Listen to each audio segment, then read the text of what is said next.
Hi, it's Ryan from Knights Around the Table, and friends, the day is finally here. I'm so excited that the huge secret that I've been trying to keep under wraps for the past couple of months is now out.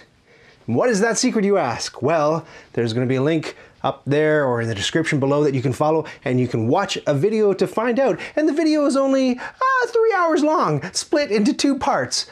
But you know, a secret that big, the reveal has to be just as epically insane. It's pretty darn cool. And in anticipation of revealing that secret, last Friday I did a video of the games that didn't quite make it onto my top 10 list. And the link you're going to be clicking to take you to another video is going to be talking about my top 10 games that I love and would love to have with me on a deserted island or in a bunker or shelter situation and would be happy with playing for the rest of my life.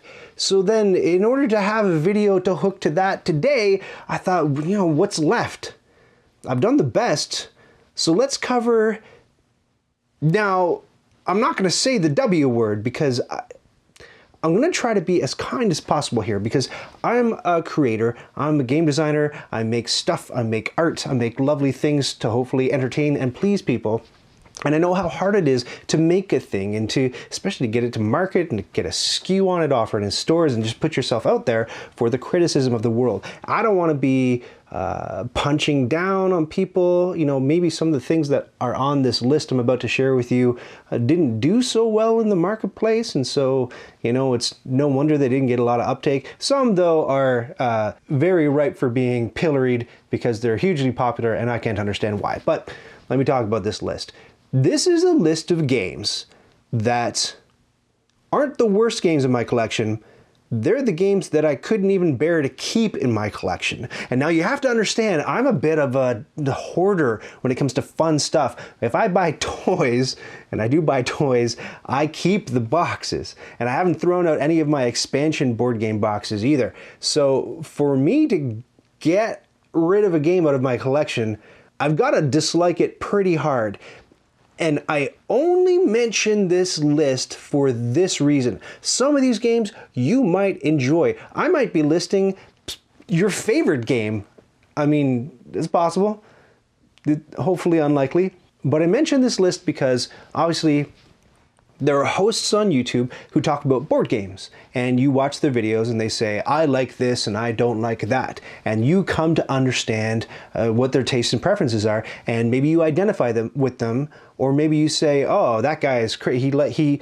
Anything that he recommends, I know I'll hate, but at least that's useful information that you can take away with you. So if you watch somebody like me and you align with the stuff that I like, then you know that if I say this game is really, really cool, it might be something that you find interesting too. Or if you're diametrically opposed to me and you don't like anything that I like, the same token, I can say something's good and you know it's not worth your time checking out. So in that spirit, let me talk to you about the games that didn't survive the Purge. There's a list of 13 of them, and they're in no particular order except alphabetical. Number 13 is Escape: The Curse of the Temple. This is the game that I think helped me understand that I don't really like real-time games all that much. A bunch of you are in a temple, you got little pawns there, you're rolling dice frantically in order to move from room to room and get out of the temple. It's a time-limited thing, and really all it is just chucking dice, chucking dice. Did I get the right symbol? Did I get the right symbol? Did I get the right symbol? If you didn't, you don't get to do anything. And another reason I don't like it, I don't like the pressure of the real-time thing so much, and I didn't enjoy the price of it. I think I paid 80 Canadian buckaroos, which is astronomical, and I'm not too sure where all that money went, to be honest. It's a couple dice and some tiles. And I've come to realize that I don't really like games where, with a few exceptions, and Roll for the Galaxy is one of them, but generally I don't like games where people can't be policed. So they can be rolling dice or taking actions or doing something over here, and you're doing something over here frantically, and you can't make sure that people are, you know, following the rules. And these games, they're all about rules. If you're not following the rules, what the heck are you even doing? Just go out and play soccer or something. And the real-time aspect adds pressure to that. So you can't even be sure that you're following all the rules when you're frantically throwing dice around the table or whatever the game has you doing. So Escape: Curse of the Temple escaped my collection. Number 12, Flowerfall. This is a game with different patterns of flowers on the cards, and you just throw them on the floor. And wherever they land, you score differently. And there are a bunch of different games where they've tried to put rules and parameters around just making a mess and throwing stuff everywhere. So it's like imagine, you know, dungeon drop is like the dice tower unboxing drop of components, and then like depending on where they land, points. Yeah, so it's not my favorite kind of thing, and there are a few games out there that do it, but it wasn't for me. Number 11, the immensely, inexplicably popular and almost universally reviled Flux. So there's an interesting category of, we say there's, you know, niche board games and there's mass market board games, and never the twain shall meet. But there is a category of niche mass market board games. So these are games that you can only find in like a friendly local specialized game store. Yet they try to have such broad appeal that anyone can walk in and pick it up off the shelf. And Flux is one of those. And for some, I know I talk about people who don't like randomness in their games, and I think, oh, that's crazy. Life is random. Oh, have a little bit of random in your games is fine. Flux is way beyond, way beyond anything that I can handle. It's just like you'll play a card and be like, it's the I win card. We're done. Let's go home. I don't like it, but obviously tons of people do, because there's zombie Flux, and there's Cthulhu Flux, and there's obscure 1984 sci-fi television show Automan Flux, or whatever, I don't know. So, I mean, obviously the thing is selling and people like it. I'm just not one of those people. Dishonorable mention, by the way, goes to, well, he didn't play test this at all. I can't remember if the title is we didn't play test this or we didn't play test this game at all. I didn't research this video at all. But imagine Flux, except not quite as good. Number 10, Greedy Greedy Goblins, which I picked up just because it had Richard Garfield's name on it. Now, he's the guy who designed Magic the Gathering, which I haven't actually played. What? I heard your audible gasps out there in audience land. But I do quite like King of Tokyo that he also designed. So I thought, oh, I can't go wrong with the Richard Garfield game. Boy, was I wrong. You sure can. It took me a while. It took me a few plays to understand that the title is a play on, even the mechanics, the gameplay, they're all a play on Hungry Hungry Hippos, except it's Hungry Hungry Hippos in reverse. So instead of grabbing things from the middle like those white marbles with your big hippo mouth, you're a goblin and you're stuffing, I can't remember what it is, caves or sacks or something with tiles that are face down, and they could be bombs, they might not. But just like Escape Curse of the Temple, it's one of these almost real-time things where everyone's doing something at the same time. You can't really police people, and it's just kind of a mess, and things are being chucked all around the table, and I don't enjoy it. Number 9 is Guillotine. And Guillotine is maybe the only one on this list where I had the teensiest little inkling of maybe just a grain of regret that it's not in my collection anymore, because I do have fond memories of it. My friend Carla introduced me to this game, and she'd always say whenever they play it and they line the people up in front of the guillotine, there's a bunch of cards of nobles who are going to be beheaded, and you are all competing executioners, which is already like hilarious. And this is in like, you know, Louis XIV era France. But one thing I read about this game is that the designer, years later, after people complained about this one card, he admitted that it was a horrible idea and he should never have designed the card and put it in the game to begin with. So, I don't know, maybe I don't feel so bad about offing Guillotine's head. Number 8, Hex Hex Next. I might be the only channel on YouTube that has ever mentioned this game or the expansion to Hex Hex, because I brought it up in my Board Games 101 What's an Expansion video, where I talked about expansions that you don't need the base game to play, a really kind of rare thing, and Hex Hex Next was one of them. I took it home not knowing that there was a Hex Hex. So I busted out Hex Hex Next. What I didn't realize is that it's a drinking game, is really what Hex Hex is, and I don't drink. So see ya. Number 7, Killer Bunnies and the Quest for the Magic Carrot.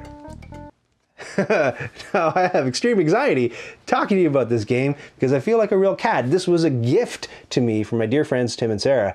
I'm sure they asked around for a game that their board game loving friend would enjoy, and somebody said, oh, get Killer Bunnies, it's super cute. Me and my 4-year-old really enjoy it.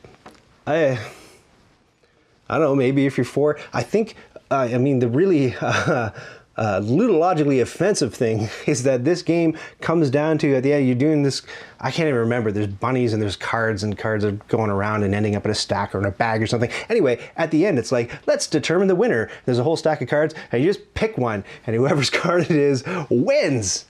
And the thing that I've read about Killer Bunnies is that the game designer designed it as an exercise to teach randomness. I think he might have been a teacher, so he's trying to teach randomness to his class, and somehow that became a commercial game. Sorry, Tim and Sarah. I hawked it. I got rid of it at a conference, but I'm sure somebody out there has gone to a good home, and somebody else is currently absolutely miserable playing it. Number 6, Landlord. This one's a bit of a cheat because I actually didn't get rid of this game from my collection, not for lack of trying. Every year at Christmas time, we host a party at our house. We have all our friends over, and we have a Dirty Santa gift exchange, which is where we encourage people to wrap up essentially a hilarious piece of trash from their house that they don't want anymore, and we bring it to the gift exchange, and it's a huge letdown and super disappointing, and everybody comes away with frowns on their faces. I'm not too sure why we're still doing this, but one of the things that I've tried to pawn off on other people is this game Landlord. I can't even tell you what it's about. I just remember it was really weird. It's a German game, but it came off like Francophone for some reason, where you play a sleazy scumbag landlord who is, among other things, bombing his apartment buildings to get rid of squatters. It's really, it leaves a bad taste in my mouth.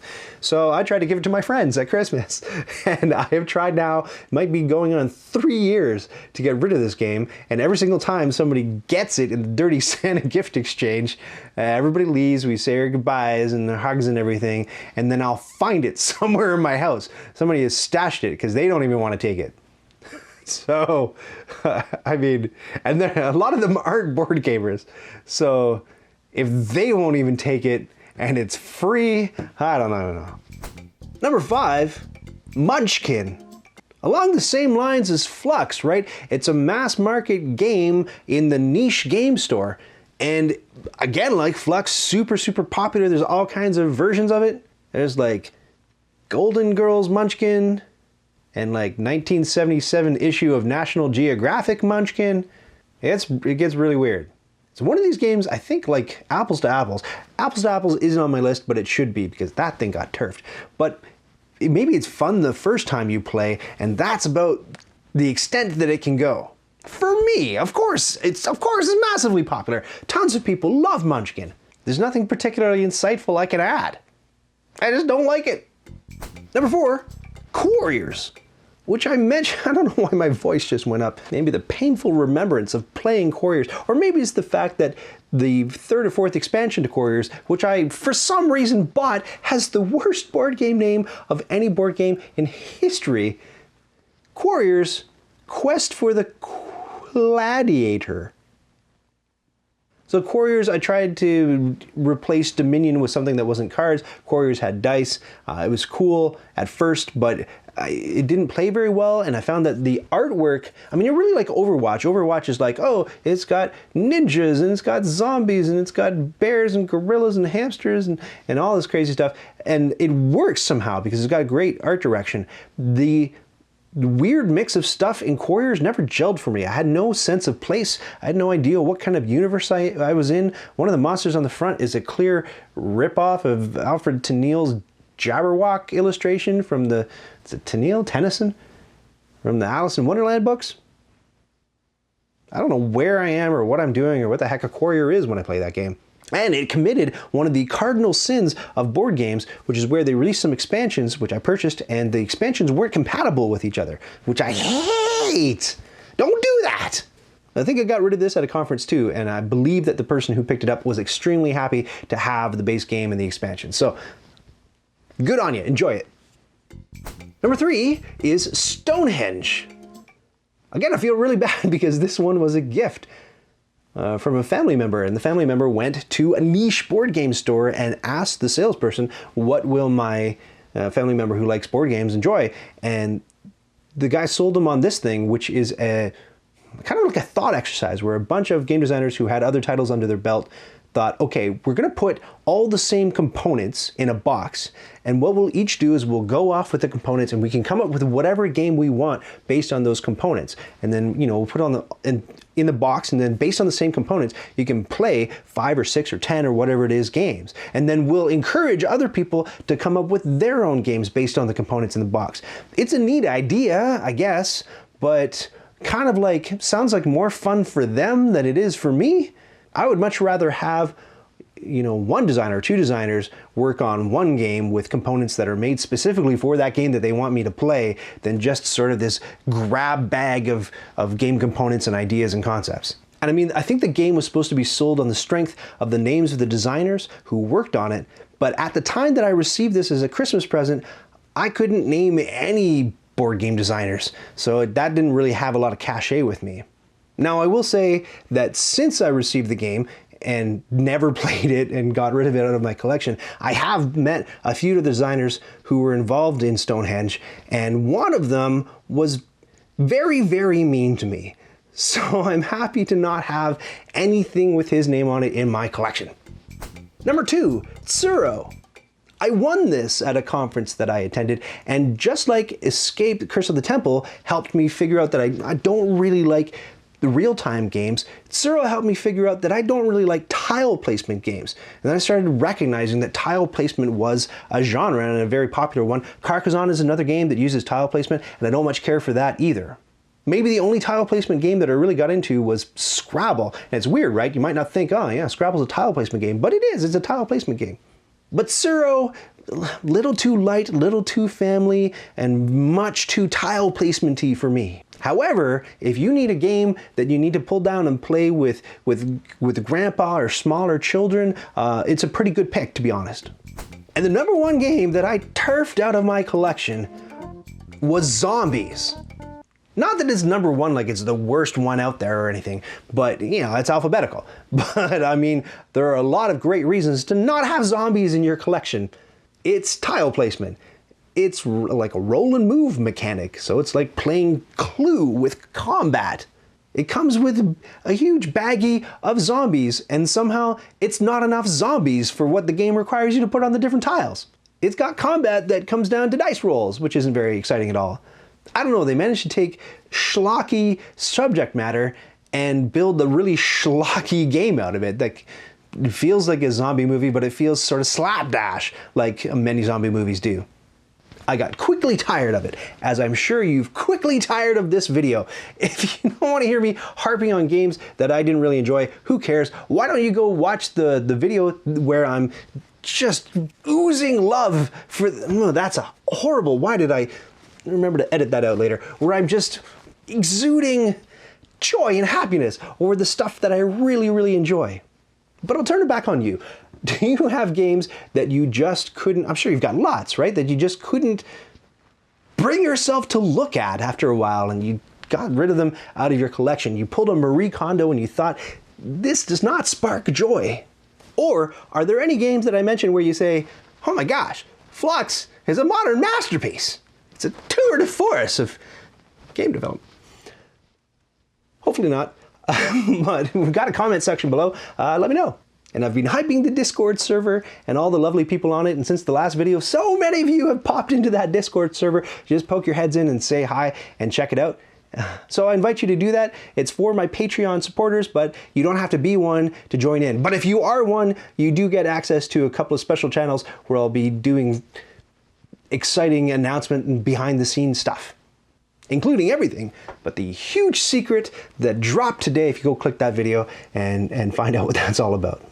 Exciting things going forward. Thank you so much for being with me at this part of the journey, and I hope that you'll continue with me on for the rest of it.